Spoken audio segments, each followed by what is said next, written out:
There are moments in life that divide everything into two halves, the life you thought you had and the life you discover you were actually living. For me, it happened on an ordinary Saturday morning over a plate of blueberry pancakes. If someone had walked past our house that morning, they would have seen nothing unusual. The curtains were open to let in the early spring sunshine. Birds hopped across the back lawn, pecking at the fresh grass that had finally turned green after a long New England winter. The smell of freshly brewed coffee drifted through the kitchen, mixing with melted butter and maple syrup. It was the kind of morning I'd always imagined growing old with my wife. Her name is Ryden. We'd been married for 4 years, together for nearly 7, and I'd spent every one of those years believing I'd married my best friend. I couldn't have been more wrong. I stood at the stove, flipping another pancake, while Ryden sat scrolling through her phone. "You know," I said with a grin, "I'm getting pretty good at these." She didn't look up. The pancakes." "Oh."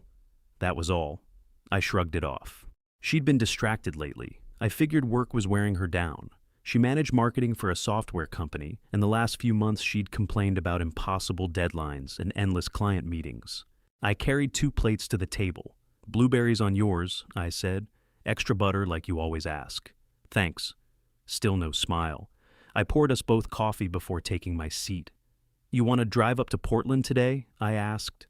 "The weather's supposed to be perfect. We could walk around the harbor, grab seafood, maybe stop at that bookstore you like." She set her fork down before she'd taken a single bite. There was something strange about the way she looked at me, distant, like she was looking through me instead of at me. "Logan."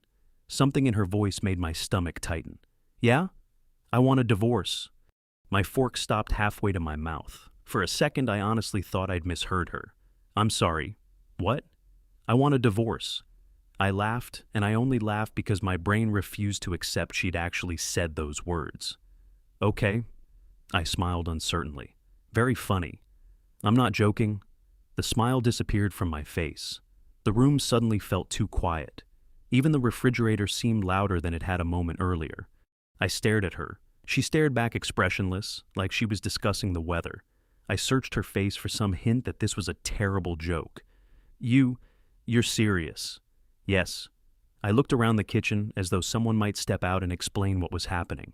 "What happened?" She folded her hands together. "I'm not happy anymore." "That's it?" "I've been thinking about this for months." "Months?" She nodded. "I didn't want to hurt you." I actually laughed again, but this time it sounded bitter even to my own ears. "You didn't want to hurt me?" She lowered her eyes. I knew this conversation would be difficult. Difficult? You wake up one Saturday morning, wait until I'm making your favorite breakfast, then casually tell me our marriage is over, and you call that difficult? "I understand you're upset."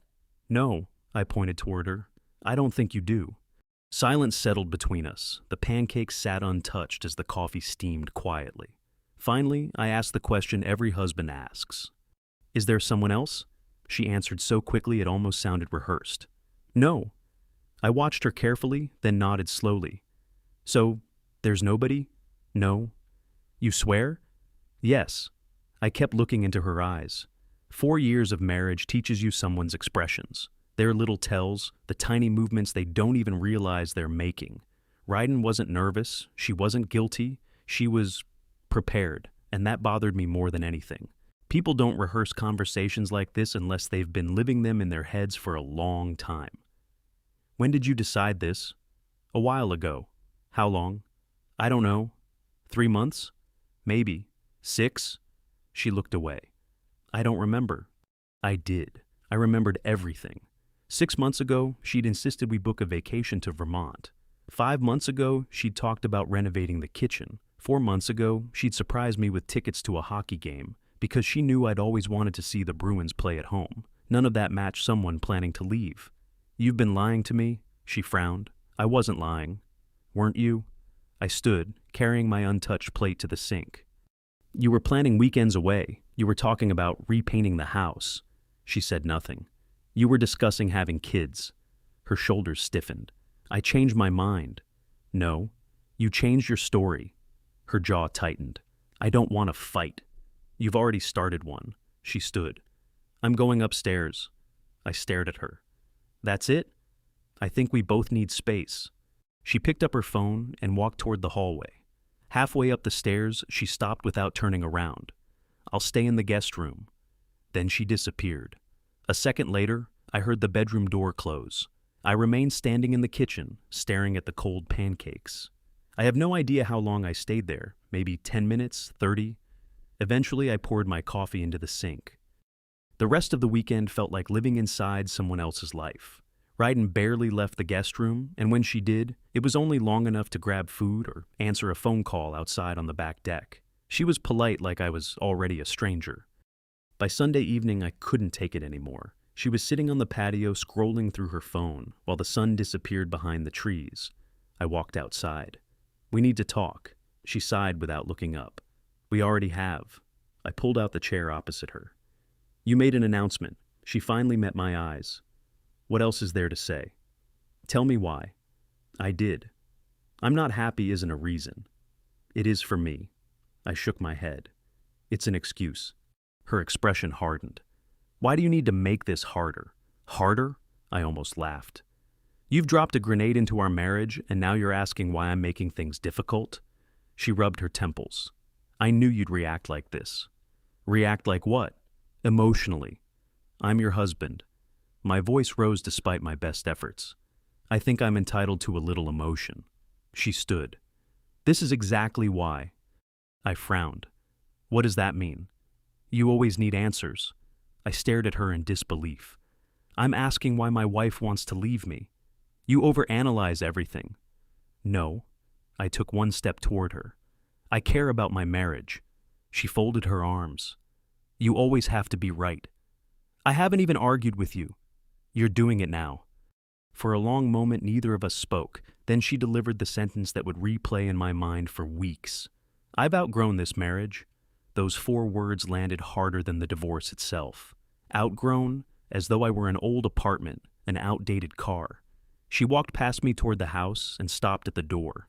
"Oh," she looked back over her shoulder. "I'll probably talk to an attorney this week." Probably, as casually as someone discussing grocery shopping. The door closed behind her. I stood alone on the patio, listening to the evening breeze rustle through the maple trees. For the first time since she'd spoken those words over breakfast, something inside me shifted. Until then, I'd been trying to save my marriage. Standing there in the fading light, I realized something. Ryden wasn't trying to save it. She'd already left. She just hadn't moved out yet. And if she thought I was going to sit quietly while she rewrote the story of our marriage, she had underestimated me. Monday morning arrived with all the warmth of a prison sentence. I woke before my alarm, staring at the ceiling, hoping for one foolish second that the previous weekend had been nothing more than a nightmare. Then I noticed the empty space beside me. The bed felt too large. Ryden had spent the night in the guest room again. I showered, dressed, and headed downstairs. Habit made me start the coffee maker before my brain reminded me that there was no us anymore. The kitchen still looked exactly the same. The fruit bowl sat in the center of the table. The little ceramic rooster Ryden had insisted on buying during a trip to Vermont still watched over the counter. Our wedding photo still hung above the breakfast nook. Only now it felt like a photograph of 2 strangers. I poured myself a mug of coffee just as Ryden came downstairs. She was dressed for work in a navy pantsuit, carrying her laptop bag over one shoulder. She stopped when she saw me. "Morning." Just one word, the same word she'd said every weekday for years. Only now it sounded like something you'd say to a cashier at a grocery store. "Morning." She walked to the coffee maker. "I'll be late tonight." I looked over my mug. "Working?" "Yes." She didn't look at me. "Big client presentation." I nodded. "Good luck." "Thanks." That was the entire conversation. After 4 years of marriage. As she walked toward the front door, I called after her. "Ryden." She turned. "What?" "I meant what I said yesterday." She frowned. "About what?" I deserved the truth. For a brief moment, something flickered across her face. "I've already told you the truth." Then she walked out the door. I watched through the front window as she climbed into her SUV without looking back. The engine started, and a moment later, she disappeared around the corner. I stood there for several seconds. Something didn't feel right. It wasn't just the divorce. It was how prepared she seemed. People who make emotional decisions usually look conflicted. Ryden looked relieved, like she'd finally checked something off her to-do list. I worked as a financial analyst for a commercial real estate investment firm in Boston. Numbers had been my career for nearly 15 years. They taught you something valuable. Patterns rarely lied. People did. All day at work, I found myself replaying the last year of our marriage. Little moments, tiny details I'd ignored. She'd started locking her phone. She'd begun going to the gym after work 3 nights a week. Wore a new perfume, new hairstyles. A sudden interest in designer handbags she'd previously thought were a waste of money. Individually, none of it meant anything. Together, it painted a picture I hadn't wanted to see. Around lunchtime, my best friend Tavi noticed I hadn't touched my sandwich. "You planning on eating that?" I looked up. "What?" "The sandwich." "Oh," I pushed it toward him. "Knock yourself out." He raised an eyebrow. "That's serious." I managed a tired smile. "My appetite's taking a vacation." He leaned back in his chair. "What's going on?" I hadn't planned on telling anyone, but Tavi had been my closest friend since college. If anyone deserved honesty, it was him. "Ryden wants a divorce." His smile vanished. "What?" "Saturday morning." He stared at me. "You're kidding." "I wish." He was quiet for several seconds. Then he asked the exact same question I'd asked. "Is there another guy?" "She says no." "What do you think?" I sighed. "I don't know what to think anymore." He folded his arms. "Happy people don't blindside their spouse over breakfast." I looked out the cafeteria window. "I know. No, Logan, I mean that." He leaned closer. "People don't spend months planning an exit unless something, or someone, is pulling them toward another life." I rubbed my forehead. I don't want to believe she'd lie. You don't have to want it. You just have to consider it. That evening, Ryden arrived home almost 2 hours later than usual. She walked through the front door carrying 2 expensive shopping bags. I looked up from the living room sofa. "Thought you had a presentation." "I did. What did you buy?" She glanced at the bags. "Oh," almost as though she'd forgotten she was carrying them. "Just a few things." "Looks expensive." She shrugged. "I deserve to treat myself." There was that phrase again. I deserve. Everything suddenly seemed to revolve around what Ryden deserved. I didn't ask another question. Instead, I watched her disappear upstairs.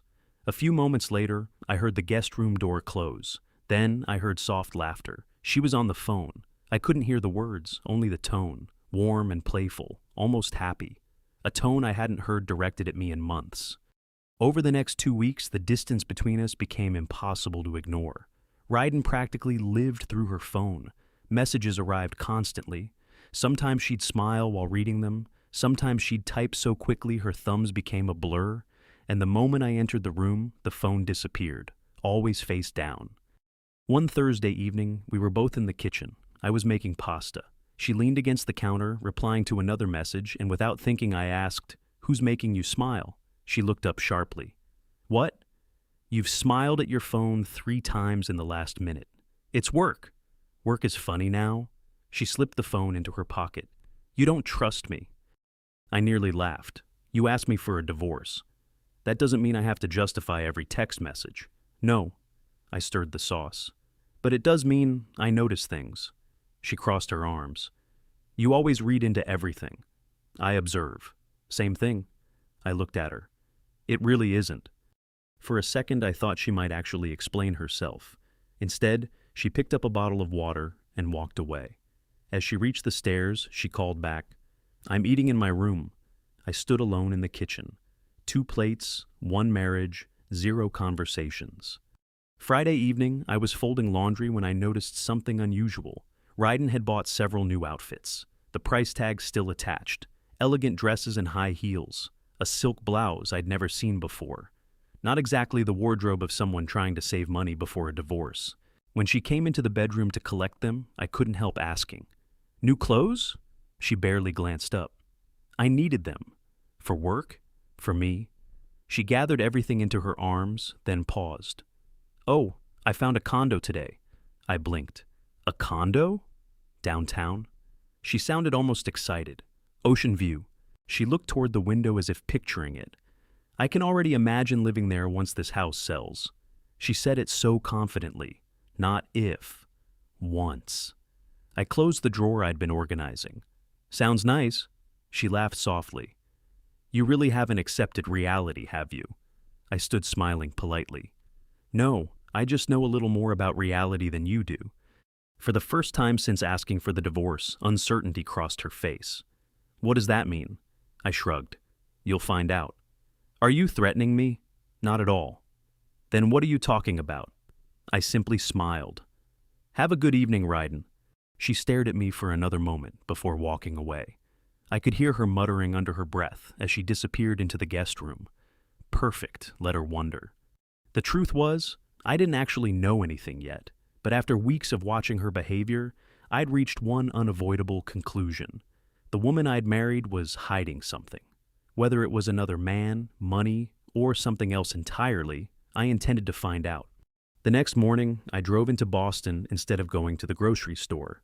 My destination wasn't a shopping center or a coffee shop. It was a quiet brick office building tucked between a law firm and an accounting practice. The sign beside the entrance was small and understated, Caldwell Investigations. I sat in my car for nearly 5 minutes staring at the door. Hiring a private investigator felt like crossing a line. It meant admitting that I no longer trusted my own wife, the woman whose hand I'd held while saying, I do. The woman who had promised there would never be secrets between us. I closed my eyes and remembered her calm face over breakfast. No, this line hadn't been crossed by me.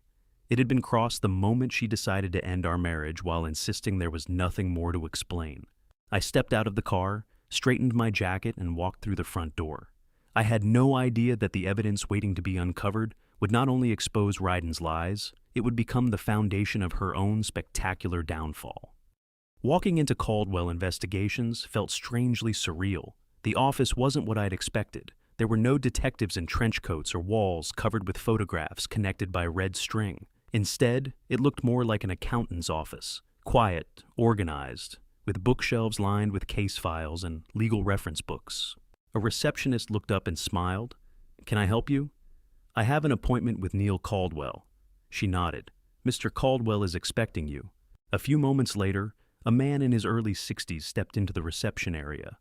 His gray hair was neatly trimmed, and his calm expression suggested very little surprised him anymore. You must be Logan. I am. He extended his hand. I'm Neil Caldwell. His handshake was firm, without trying to prove anything. Come on back. His office overlooked Boston Harbor. He motioned for me to sit. So, he said, folding his hands together, tell me why you're here. I took a deep breath. My wife wants a divorce. He nodded. That alone isn't unusual. I know. What makes you think something else is going on? I stared out the window for a moment. Because she's acting like someone who's been planning this for a long time. He stayed quiet. She says there isn't another man. But you don't believe her? I don't know what I believe. He leaned back. That's an honest answer. I told him everything. The breakfast, the guest room, the secretive phone calls, the new clothes, the condo she'd already picked out. When I finished, he remained silent for several seconds. Finally, he said something that stayed with me. Mr. Maree. He picked up a legal pad. In my experience, people usually leave for one of 3 reasons. I listened carefully. They're running from something. He held up one finger. They're running toward someone. A second finger. Or they're running toward a version of themselves they've already imagined. The third finger. Sometimes it's only one. He looked directly at me. Most of the time, he closed the pad. It's 2. He explained exactly what his firm could and couldn't do. No illegal phone tapping, no GPS trackers, no breaking into email accounts. Everything had to be obtained legally. I don't deal in gossip, he said. I deal in facts. That's all I want. Good. He slid a contract across the desk. Then let's find out who your wife really is. The waiting was torture. Life settled into a strange routine. Ryden stayed in the guest room. We spoke only when absolutely necessary. Bills, mail, groceries, nothing more. Some evenings she'd leave immediately after work. Other nights she'd stay home, but spend hours behind the closed guest room door. The house felt less like a home, and more like 2 strangers renting different halves of the same building. Then something changed. Ryden started humming again. At first I barely noticed. She hummed while making coffee, while getting dressed or blow-drying her hair. People don't hum when they're grieving the end of a marriage. They hum when they're excited about the future. One Thursday evening, she walked into the kitchen wearing a dress I'd never seen before. It was an elegant dark emerald green dress, far more formal than anything she'd normally wear to the office. I glanced up. Working late? She hesitated for the briefest moment. Company dinner? Oh. She reached for her purse. It could go until 10. I see. She smiled politely. Don't wait up. Then she was gone. The sound of her heels echoed down the driveway. At exactly 10:17 that night, my phone buzzed. It was an unknown number, but I answered anyway. Logan, this is Neil Caldwell. My pulse quickened. You have something? I do. His voice remained calm. I'd rather discuss it in person. My stomach tightened. Is it bad? There was a pause. It's interesting. The next morning I met him at his office. He placed a thin folder on the desk. This is preliminary. I looked at it but didn't open it. What did you find? Your wife attended a dinner. I waited. It wasn't a company dinner. My heart sank. It was held at an upscale restaurant on the waterfront. Who was she with? A man. The answer I'd been dreading. Do you know his name? Not yet. He opened the folder. There was no physical affection. I frowned. What? No kissing, no hand-holding, no obvious signs of a romantic relationship. I stared at him. So maybe I was wrong? He slowly shook his head. I don't think so. He slid a photograph toward me. Ryden sat across from a sharply dressed man in an expensive restaurant. They were laughing, the kind of laugh I'd spent months trying to get from her. I felt something twist inside my chest. When was this taken? Last night. I stared at the photograph. She looked alive, happier than she'd looked with me in over a year. Neil watched my reaction. There's something else. I looked up. Our investigator observed them for nearly 3 hours, and they never touched. Then why? Because. He interrupted gently. They behaved like two people who already knew each other very well. He handed me another photograph. This one showed them leaving the restaurant separately. Ryden walked toward her SUV. The man remained near the entrance. No goodbye hug, no kiss. Nothing. They're being careful. Neil said it matter-of-factly. People having secret affairs often overcompensate. I frowned. You mean, they know what not to do in public. For the next 2 weeks, the reports continued. Every few days I'd receive an update. Another dinner, coffee after work, lunch meetings, a charity fundraiser. Always together, always careful. Never crossing the line where a casual observer could say they were having an affair, but the pattern kept repeating. Neil finally laid several photographs across his desk. Look at the dates. 9 meetings in 16 days. They work together? We're still confirming. He pointed toward one picture. But notice something else. I studied the photograph.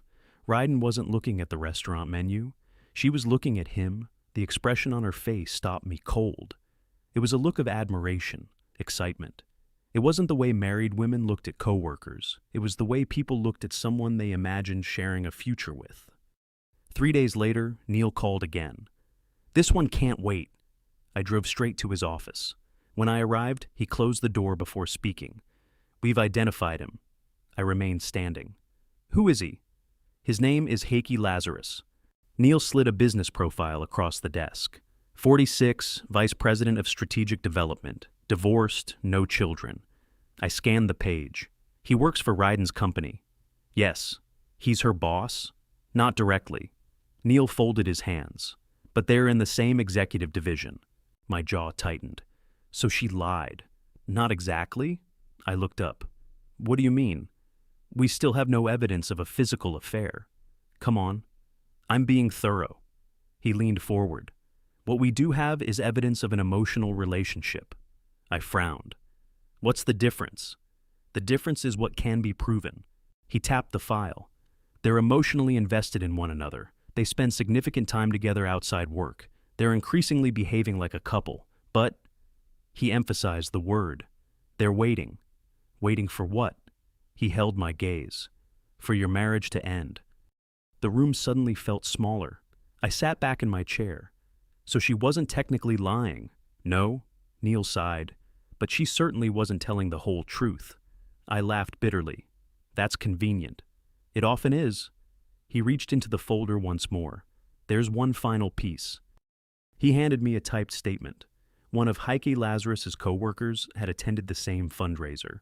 During casual conversation, Heike had reportedly said, "Once everything's official, life will get a lot simpler."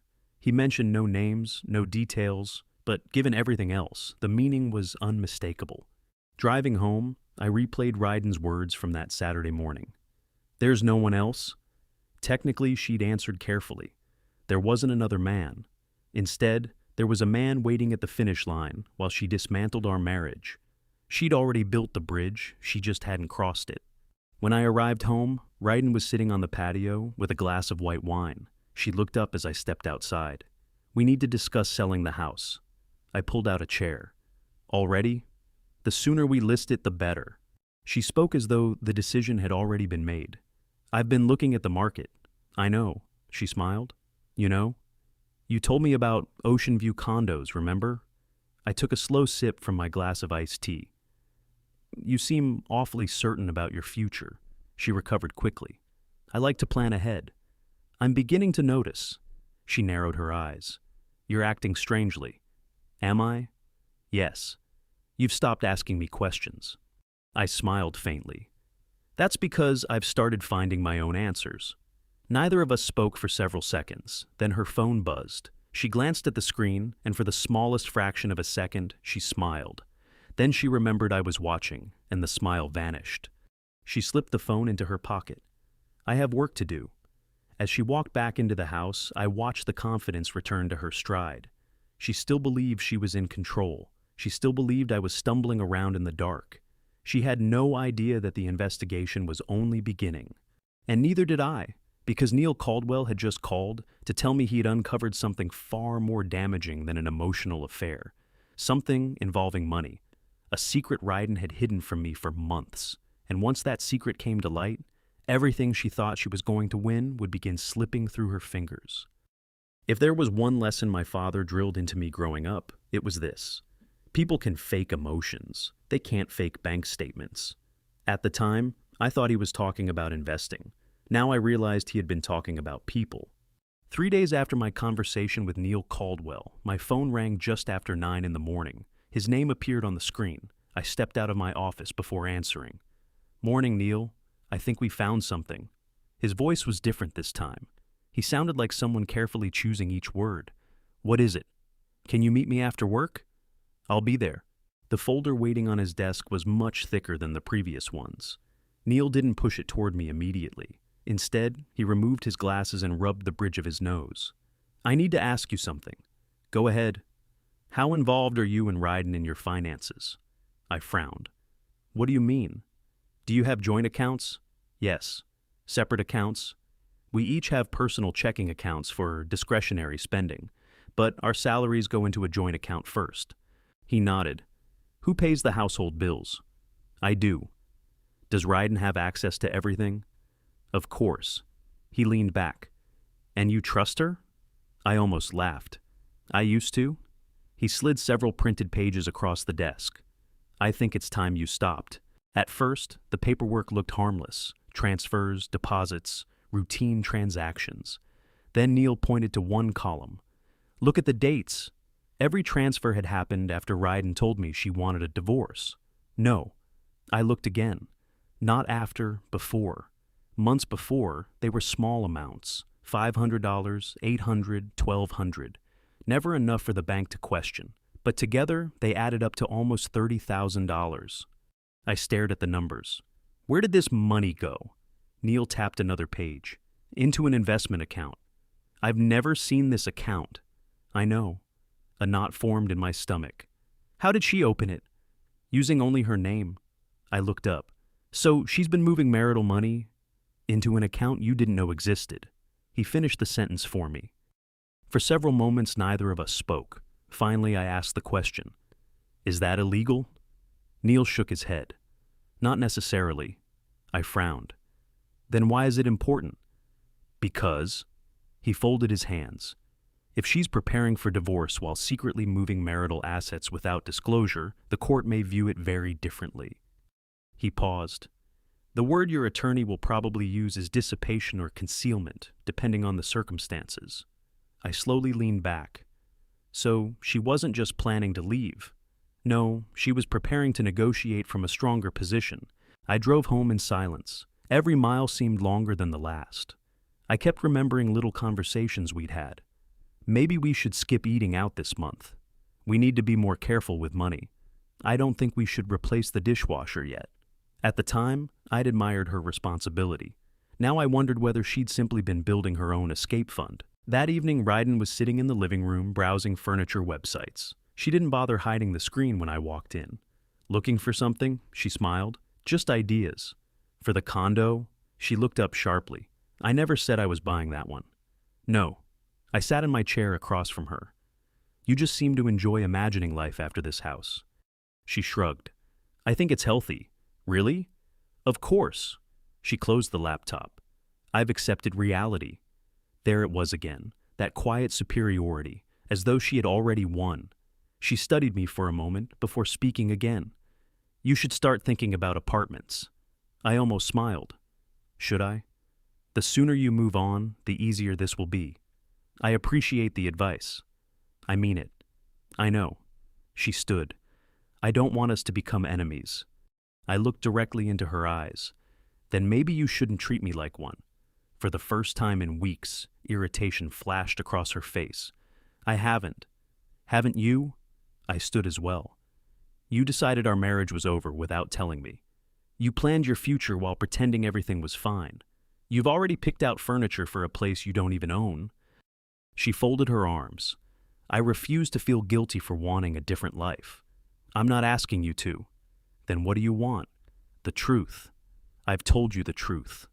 No. My voice remained calm. You've told me the version that benefits you. Her jaw tightened. I can't keep doing this.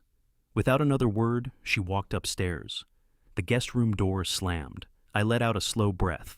Months ago, that would have rattled me. Now it confirmed I was getting closer to something she desperately wanted hidden. The following Friday, I met with my divorce attorney, Margaret. She had practiced family law for nearly 30 years. The first thing she said after reading Neil's report was, "Don't confront her." Really? Margaret nodded. People who believe they're winning make mistakes. She tapped the folder. Right now, your wife thinks she's the smartest person in the room. And let's not correct that misconception. She smiled faintly. I'd rather let her prove herself wrong. I liked Margaret immediately. She wasn't dramatic or vindictive. She dealt in strategy. After reviewing our finances, she looked at another document I'd brought with me. Then she stopped. Logan? Yes? Tell me about this property. I looked at the file. Oh, my grandfather's commercial building. She adjusted her glasses. This wasn't purchased during your marriage? No, I inherited it 6 years before I met Ryden. And you've never added her name? No. She smiled. Excellent. I frowned. Why? Because. She turned the folder toward me. This building has nearly tripled in value. I know. Does Ryden know? I thought about it. She knows I inherited it. But does she understand inheritance law? I shrugged. I've never asked. Margaret couldn't hide her smile now. My guess, she believes she's entitled to half. My stomach tightened. She isn't? Margaret shook her head. Not if it's remained separate property and hasn't been legally converted into marital property. I stared at her. Are you sure? As sure as I can be before reviewing every document. She leaned back. If your wife is counting on that building, she smiled again. Now she may be planning her future around money she'll never receive. That night I couldn't sleep, not because I was worried, because I was finally beginning to understand. Ryden hadn't simply fallen out of love. She had planned an exit. A carefully calculated one. She expected the house. She expected a generous settlement. She expected my inheritance to be divided, and she expected to walk into a beautiful ocean view condo while starting a new life with Heike Lazarus. Everything was mapped out. Everything except one thing. She had assumed I would stay exactly where she'd left me, heartbroken and confused. She had no idea that every day she spent imagining her future, mine was quietly taking shape, and when the truth finally reached a courtroom, it wouldn't be anger that defeated her. It would be patience. There's an old saying in finance: markets punish arrogance. I was beginning to believe marriages did too. For the next 6 weeks, I changed absolutely nothing. At least, that was what Ryden believed. Every morning I made coffee. Every Monday I took the trash to the curb, and every Friday I mowed the lawn. If she wanted to believe I was clinging to the routine because I couldn't accept reality, I let her. In truth, I was doing something far more important. I was watching. People reveal their true character when they think no one is paying attention. Ryden had stopped pretending. One evening I came home to find 2 women sitting in our living room. I recognized them immediately. Melissa and Dana, 2 of Ryden's closest friends. They'd been at our wedding. I'd grilled steaks for them every 4th of July. Now they looked at me with the awkward smiles reserved for strangers. "Oh, hi, Logan," Melissa said. "Evening." Ryden appeared from the kitchen carrying a bottle of wine. "We're just having a girls' night." I smiled politely. "Enjoy yourselves." As I headed upstairs, I heard Dana whisper, "He's taking this better than I expected." Ryden laughed. "He's finally realizing there's nothing he can do." The words hit harder than they should have. They confirmed exactly how little she thought of me. Later that night, after her friends had left, Ryden found me in my home office. She leaned against the doorframe. "I've been thinking." "That's usually productive." She ignored the comment. "I think we should sell the house before filing." "Why?" "It'll make everything simpler." "For whom?" "For both of us." I closed my laptop. "I'd rather wait until the attorneys advise us." Her smile disappeared. "Why involve lawyers for everything?" I raised an eyebrow. "I thought you were meeting one." "I am. So am I." For a moment, neither of us spoke. Then she sighed dramatically. "I don't understand why you're making this so difficult." I almost laughed. "Difficult?" She folded her arms. "Yes. If you cooperated, we'd both save money." This was the first real glimpse of her impatience, as though I were delaying plans she'd already made. "I'm comfortable waiting." Her jaw tightened. "You always have to control everything." "No," I stood. "I'm simply refusing to be rushed." She stared at me for several seconds before turning away. "You've changed." I watched her disappear down the hallway. "No," I whispered after she'd gone. "I've finally started paying attention." The following Tuesday, Neil called. "I think you'll want to see this." His office had become strangely familiar. This time, he spread several photographs across the desk. Each one had a date and time stamped in the corner. Heike, Lazarus, and Ryden at different locations, coffee shops, restaurants, a park overlooking the harbor, an art gallery. Then came the final photograph. Heike handing Ryden a small gift bag. I frowned. "What is that?" "We don't know." "It could be anything," Neil nodded. "It could. But people don't usually exchange gifts during business meetings." "No, they don't." He reached for another file. "We also recovered something from a public social media account." He handed me a printed screenshot. It belonged to one of Heike's colleagues. The photograph showed several executives at a charity gala. Heike stood in the background. Ryden wasn't beside him. She was several feet away looking directly at him. Neither of them realized the photograph had captured the moment. If you didn't know what to look for, you'd miss it. But once you saw it, you couldn't unsee it. The way they smiled at one another, the way everyone else in the room disappeared. It wasn't romance. Not openly, it was anticipation. Neil folded his arms. "They're waiting." "I know." "I don't think they're waiting because of morality." I looked up. "What do you mean?" "I think they're waiting because they know an affair before the divorce would hurt them." I nodded slowly. "So they're trying to keep their hands clean." "Exactly." A week later, another piece of the puzzle fell into place. Margaret called me into her office. She slid a legal pad across the desk. "I've reviewed every financial document you gave me. And your wife made one serious mistake." I leaned forward. "Which is?" "She assumed you'd never look closely." Margaret pointed to several highlighted entries. The hidden investment account wasn't funded only by salary transfers. She tapped another page. There are reimbursements from her company that should have gone into the joint account. I frowned. Bonuses? Performance bonuses. She looked me in the eye. She deposited them elsewhere. I shook my head. Why would she do that? Because she was building a financial cushion before ending the marriage. Can she explain it? Oh, she'll try. Margaret smiled. But explanations and documentation are two very different things. Meanwhile, Ryden's confidence grew by the day. One Saturday morning, I found her measuring the living room. "What are you doing?" She barely looked up. "Seeing what furniture might fit." "In this house?" She laughed. No." She smiled to herself. "The condo." I leaned against the doorway. "You really like that place?" "It's perfect." "I thought you hadn't bought it." "I haven't." She smiled wider. "But I already know it's going to be mine."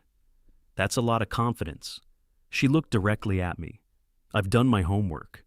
Those 4 words almost made me laugh. No, Ryden.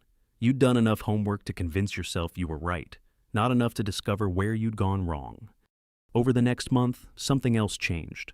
Ryden stopped treating me like a husband and started treating me like an inconvenience. If I sat in the living room, she'd leave. If I cooked dinner, she'd order takeout. She referred to the master bedroom as your room, the house as this place, our friends as your friends, or my friends. One evening I overheard her talking on the patio. "I know," she laughed softly. "I just need him to stop dragging his feet." She paused, then continued. "No, he'll sign eventually." Another pause. "I'll handle it." She ended the call before I stepped outside. "Everything okay?" She slipped her phone into her pocket. "Work." "Of course." She gave me an irritated look. "You really need to stop assuming everything is about you." "I don't," I smiled politely. "I've just noticed that work seems to call at very interesting hours." Her expression hardened. "You're becoming paranoid." "Maybe," I shrugged. "Or maybe I'm finally asking the questions I should have asked months ago." She shook her head in disgust. "I don't even recognize you anymore." I met her gaze. "I don't think you ever really did." 2 days later, Neil called again. This time his voice carried something I'd never heard before. Satisfaction. "Logan, we've confirmed something important." My pulse quickened. "What's that?" "Heike Lazarus isn't just interested in your wife." I frowned. "I don't understand." Neil took a slow breath. "He has a history." "What kind of history?" "We spoke with several former employees." He paused. "Your wife isn't the first married woman he's become emotionally involved with." I stared at the wall. "According to multiple sources, Heike has done this before." "Does he have affairs?" "Sometimes."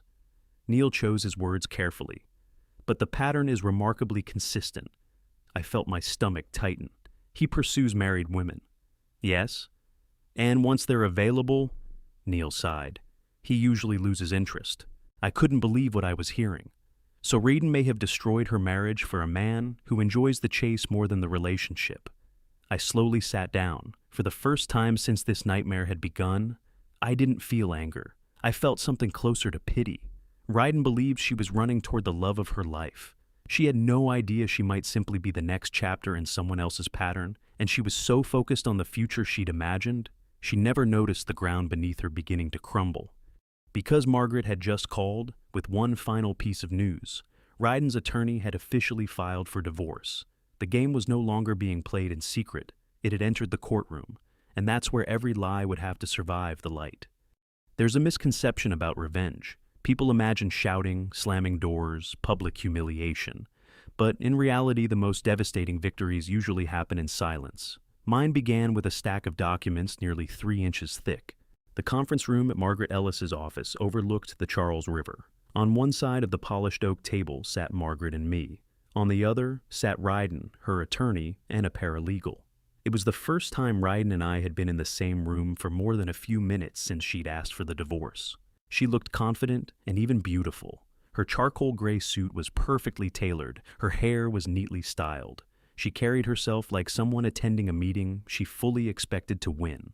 When our eyes met, she offered a polite smile, the same smile she'd been wearing for months, the one that said, "I've already planned the ending." Margaret leaned toward me and whispered, "Watch." "Watch what?" "Confidence has a habit of disappearing when facts arrive." The mediation began exactly as expected. Ryden's attorney, Richard Collins, opened a leather folder. "My client believes an equitable settlement can be reached quickly." Margaret nodded. "We're listening." Collins slid a document across the table. Our proposal is straightforward. Ryden folded her hands. She didn't even look nervous. Collins continued. My client requests the marital residence be sold and proceeds divided equally. Margaret made a note. My client also requests half of Mr. Maree's investment portfolio. Another note. Retirement accounts divided, spousal support for a transitional period. I remained completely silent. Margaret had warned me. Don't interrupt, don't react, let them finish. Collins smiled. I believe those requests are reasonable. Margaret finally looked up. Are those all of your client's requests? Yes. Margaret closed her notebook. Very well. She opened a thick binder. Our response is somewhat different. The room changed almost immediately. Margaret began with the commercial building I'd inherited from my grandfather. She placed the probate documents on the table. The property was inherited 6 years before the marriage. She pulled out another document. It has remained solely in Mr. Maree's name. Then another document appeared. No marital funds have been used to acquire or improve it. Collins frowned. Ryden looked confused. Margaret spoke calmly. Accordingly, it is separate property. Ryden's head snapped toward her attorney. Collins quickly reviewed the paperwork. Then he looked up. When were these provided? Margaret smiled politely. In discovery. Ryden whispered, I thought... She stopped herself. Margaret finished the sentence for her. You thought the building would be divided. Margaret closed that folder. It will not. For the first time, the confidence disappeared from Ryden's face. Collins cleared his throat. Very well, we'll move on. Margaret nodded. Please do. He shifted to retirement accounts, house equity, and savings. Then Margaret opened another binder. This concerns undisclosed financial accounts. Ryden's expression tightened. Collins frowned. What undisclosed accounts? Margaret slid several bank statements across the table. The investment account opened solely in Mrs. Maree's name. Both Ryden and Collins stared at them. Neither of them spoke. Then Margaret continued. Funded through repeated transfers from marital assets. She produced another document. Company bonuses deposited outside the joint account. Then another document. Funds accumulated while planning the dissolution of the marriage. Collins slowly removed his glasses and turned toward Ryden. Why wasn't I told about these? She swallowed. It's my money. Margaret responded before Collins could. Not entirely. The room became painfully quiet. Collins lowered his voice. Ryden, you told me there were no undisclosed accounts. I didn't think... No, he interrupted. You assured me. Her hands began trembling. I was just protecting myself. Margaret remained calm. Protection requires disclosure. Another page slid across the table. Concealment creates a different legal issue. Ryden looked at me for the first time all morning. There was anger in her eyes, as though I had somehow betrayed her by discovering the truth. The mediation ended without an agreement. Outside the building, Ryden caught up to me before I reached my car. Logan. I turned and looked at her. She marched across the parking lot. You hired someone to spy on me. I hired someone to uncover the truth. You invaded my privacy. You asked for a divorce. I still had rights. You did. I looked directly at her, and I exercised mine. She folded her arms. You could have just trusted me. Ryden, I did. Her expression faltered. For 7 years. She opened her mouth. It moved like a fish trying to breathe. Then she shook her head. You've become vindictive. No, I've become informed. 3 weeks later, the case reached its conclusion. The judge reviewed every financial disclosure, every transfer, every statement, every piece of evidence. Heike Lazarus was never mentioned as the reason for the divorce. He didn't have to be. The case wasn't about infidelity, it was about honesty, and honesty had been in very short supply. The judge ruled that my grandfather's commercial property remained entirely mine. The hidden investment account was treated as a marital asset subject to division and accounting. Because Ryden had failed to disclose it voluntarily, the court viewed her actions unfavorably. Her request for spousal support was denied. The house was ordered sold, with the proceeds divided according to the law after appropriate financial adjustments. It wasn't a crushing defeat, nor was it a windfall for me. It was simply fair. Ironically, fairness was exactly what Ryden had tried to avoid. I moved into a small apartment while waiting for the house to sell. For the first time in months, I slept. There was no tension, no guessing, no wondering what secrets were hiding behind closed doors. Then, about 6 weeks after the divorce was finalized, Tavi called. "You sitting down?" "Should I be?" "You remember Heike Lazarus?" "I remember." "He resigned." I frowned. "Why?" "He accepted a position in Seattle." "And?" Tavi laughed softly. "And according to someone who still works there, he left alone." I knew what that meant before he said it. Ryden. They never became a couple. I leaned back in my chair. What happened? No one knows for sure, but apparently once the divorce became official, he lost interest. I closed my eyes. Exactly as Neil had predicted. Heike had enjoyed the pursuit, not the prize. Several months later, I ran into Melissa at a bookstore. After a few minutes of awkward conversation, she sighed. "I owe you an apology." "For what?" "I believed Ryden." I remained silent. Melissa looked genuinely ashamed. "She told us you were controlling." She looked down. "She said you'd emotionally checked out years ago." "And now?" "Now I know that wasn't true." She hesitated. "I've barely spoken to her since everything happened." I nodded politely. "I hope she's okay." Melissa looked surprised. "You do?" "I don't hate her." That answer surprised even me, because it was true. Hate requires energy. I'd already spent enough of mine. A year after that Saturday morning, I found myself standing in a familiar kitchen. Not the old one, a smaller, simpler new one. Sunlight streamed through the window, just as it had in the house I'd once shared with Ryden. I poured myself a cup of coffee, mixed pancake batter, and smiled. Funny, isn't it? One breakfast had ended my marriage, another reminded me that life goes on. Looking back, I realized something important. Ryden hadn't destroyed my life. She'd destroyed the future she'd imagined. She believed deception would make her happier. Instead, it left her with less than she'd started with. As for me, I gained something I didn't even know I'd lost. Peace. If you've listened this far, let me leave you with one piece of advice. When someone says they aren't happy anymore, listen carefully. But don't stop listening there. Pay attention to their actions. Protect yourself with facts, not anger. Because the truth has a remarkable way of catching up with people who believe they're too clever to be caught. And when it does, you won't need revenge. The truth will do the work for you. If you enjoyed this story and want to hear more tales where patience, integrity, and quiet determination win in the end, don't forget to subscribe to our channel. Give this video a like and share it with someone who loves a satisfying dose of karma. Until next time, take care and remember, character is revealed not when life is easy, but when honesty becomes inconvenient. God bless you.